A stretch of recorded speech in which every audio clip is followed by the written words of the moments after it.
मैं नेता सदन को, वो फाइनेंस मिनिस्टर है आज, और नेता कांग्रेस पार्टी के चिदम्बरम जी को, दोनों ने बहुत विस्तार से इस मामले को समझा है और रखा है। लेकिन इसकी प्रक्रिया कितनी लंबी रही है, कितने लंबे समय तक इसको रखा गया है, चर्चा की गई है। मैं मानता हूं कि आज का दिन मुबारक दिन है कि बड़े 12 बरस से ये मामला लटका हुआ है, और जब कोई लटक जाता है मामला तो वो दिमाग को ठीक नहीं रहने देता। दिमाग जो है वो हमेशा उसको देखते रहता है। इसलिए ये आज, हाँ है ना, आज जो लटका था वो अब सटक के आ गया यहाँ, तो इसलिए मैं इसके हक में खड़ा हूँ। और इसके हक में इसलिए हूँ, एक बात जरूर मैं कहना चाहता हूँ कि जो लोकल बॉडीज हैं उनकी बड़ी बुरी हालत है। यानी आपने राज्य सरकार और भारत सरकार के बीच में तो काफ़ी दूर तक बहस की है। सारे वित्त मंत्री देश भर के, आप इसमें काफ़ी सेलेक्ट कमेटी से लेकर स्टैंडिंग कमेटी, सब तरह से इस पर बहस हो चुकी है। बहुत लंबी बहस मैं इसमें नहीं करना चाहता। मैं इतना ही कहना चाहता हूं कि जो लोकल बॉडीज हैं, और आजकल तो बरसात हो गई तो बुरी हालत है।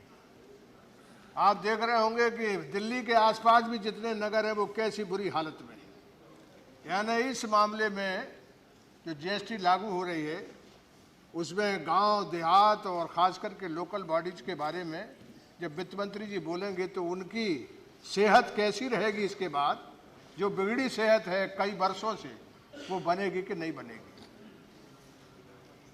फिर इसमें अभी भी बात काफ़ी है कि स्टेट जीएसटी होगी, इंटर स्टेट होगी, सेंट्रल जीएसटी होगी। यानी कई तरह की अभी भी इसमें कई मामले हैं जिनको सुलझाने का और उनको निदान करने का आपको काम करना है।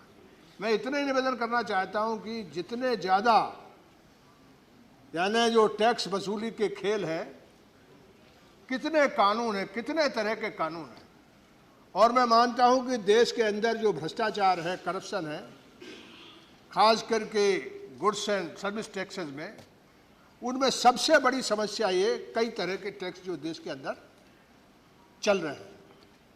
अब एक तरह का और पूरे देश भर में एक बाजार बनेगा तो जरूर मैं मानता हूं कि कोई सूबे में कोई जाना चाहता, बाहर का आदमी एफडीआई अलग लेकर के, पूंजी लेकर के जाना चाहता, तो उसको अब कोई एक बड़ी राहत है कि वो सीधा, उसको मालूम है कि भारत सरकार के साथ ही बात करके रास्ता निकल सकता है।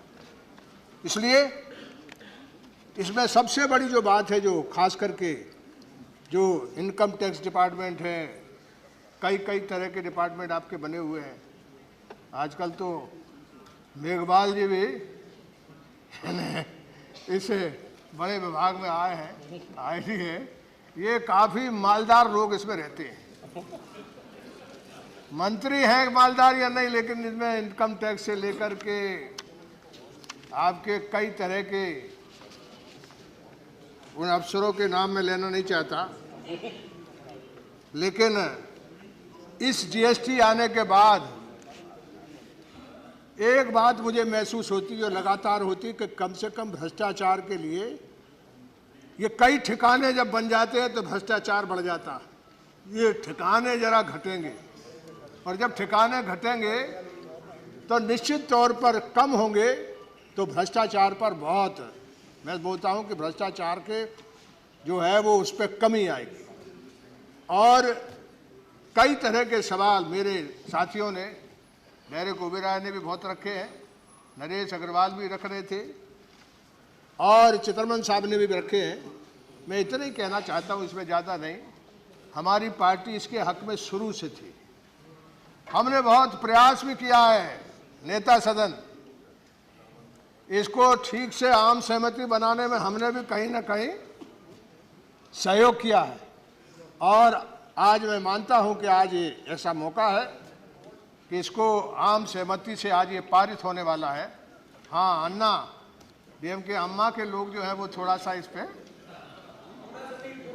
पूरा हाँ नहीं देख रही अम्मा, आपने बोल दिया, अब अम्मा के लिए बोल रही है बत रही। तो निश्चित तौर पर पूरा सदन है, लेकिन इसको मनी बिल बना करके फिर लाने का काम, जो चिदम्बरम साहब ने एक बात अंत में कही है, मैं उससे सहमति जाहिर करता हूँ। उसके कारण यह है कि उस सदन और इस सदन में कोई फर्क नहीं है। यानी आज आप देख रहे हैं कि इसके बारे में कई तरह की बातें की गई, लेकिन आज इस सदन में आम सहमति जो हुई है, वो आम सहमति दर्शाती कि देश में आम सहमति उस सदन और इस सदन में हमेशा रहना चाहिए। इसलिए आपसे मेरी विनती है कि इसको मनी बिल करके आप नहीं लाएंगे, आप जो है वो इस पर कोई कार्रवाई और कोई भी आगे बढ़ने का काम करेंगे, हम सब लोग सहयोग करेंगे, लेकिन आप बातचीत का सिलसिला मत तोड़िए, बातचीत और इंटरेक्शन करते रहिए। हम लोग चाहते हैं कि सदन चले भी और आपका जितना भी तरह से इस देश के अंदर जो वादे आपने किए हैं, खास करके बेकारी के, रोजगार के, तमाम तरह के वादे, वो आपके पूरे हों। और इससे आप कहते हैं कि आपकी जीडीपी बढ़ेगी, महंगाई घटेगी या नहीं घटेगी मैं नहीं जानता, लेकिन आपने जो आज भाषण जो दिया, वो सारा सिलसिला ये बताया कि कैसे, कब से शुरू हुआ, कौन समय से हुआ, चिदम्बरम साहब ने क्या किया, मुखर्जी साहब ने क्या किया, कहाँ कहाँ आया, कहाँ कहाँ अटका, ये सारा तो विस्तार से आपने किया। लेकिन आज देश के सामने आपका यानी जीएसटी पर पूरी तरह से जो जितने भी सवाल हैं उन पर सफाई देने का काम होना चाहिए। और निश्चित तौर पर ये जब लागू होगा तो एक तरह से जो फेडरल स्ट्रक्चर है उसके बारे में लोगों की शंका है कि वो जो हमारा फेडरल कॉन्स्टिट्यूशन है, जो राज्य के अधिकार हैं, मैं ये मानता हूं कि इन अधिकारों की जीएसटी लगने के बाद तो फिर पुलिस हाथ में रह जाएगी और जमीन हाथ में रह जाएगी। लेकिन जो आपने जीएसटी की जो कमेटी बनाई है वो भी एक फेडरल स्ट्रक्चर को कायम करने में वो एक सहायक होगी।